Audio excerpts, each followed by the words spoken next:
हाय, hello, नमस्ते. चला आज आपण खिचडीची रेसिपी पाहूया.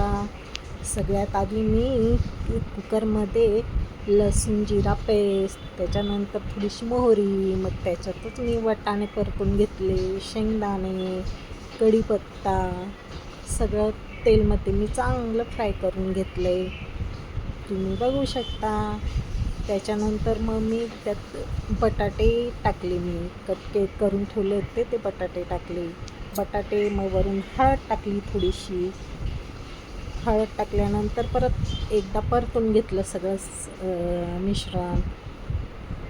तेलमध्ये चांगलं फ्राय होऊ दिलं. बटाटे मीच मुद्दामून थोडा मोठे मोठे काप केले. मग मी तुरीची डाळ भिजवून ठेवली होती खिचडी बनवण्याच्या आधी. ती तुरीची डाळ पण त्याच्यात मी परतून घेतली, तुम्ही बघू शकता. आता तांदूळ पण टाकून घेऊ. स्वच्छ करून ठेवले होते तांदूळ पण चांगले मी तेलातच परतून घेतले. त्याच्यानंतर मिरची पावडर टाकली, मी थोडीशी झणझणीत करायची तुम्ही थोडी जास्तच टाकली आहे. आता त्यांना एकत्र करूया आपण. पूर्ण मिश्रण एकत्र झालं का मसाला पूर्ण, त्याच्यानंतर मग वरून थोडासा कांदा लसूण मसाला टाकला आहे. थोडंसंच टाकलं मी, जास्त नाही, अर्धा टीस्पून बस तेवढंच टाकलं आहे. आता आपण पाणी टाकून देऊ कुकरमध्ये. पाणी टाकल्यानंतर थोडंसं चांगलं एकत्र करून घेऊ, तुम्ही बघू शकता.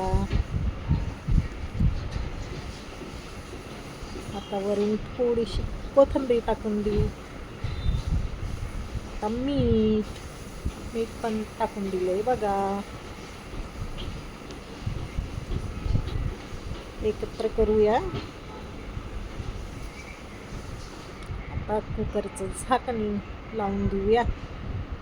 2 शिटी झाली का आपली खिचडी तयार झाली. आपली तयार खिचडी बघू शकता तुम्ही, मस्त झणझणीत. आता आपण खाऊ शकता. आवडलं तर नक्कीच लाईक, शेअर, सबस्क्राईब करा.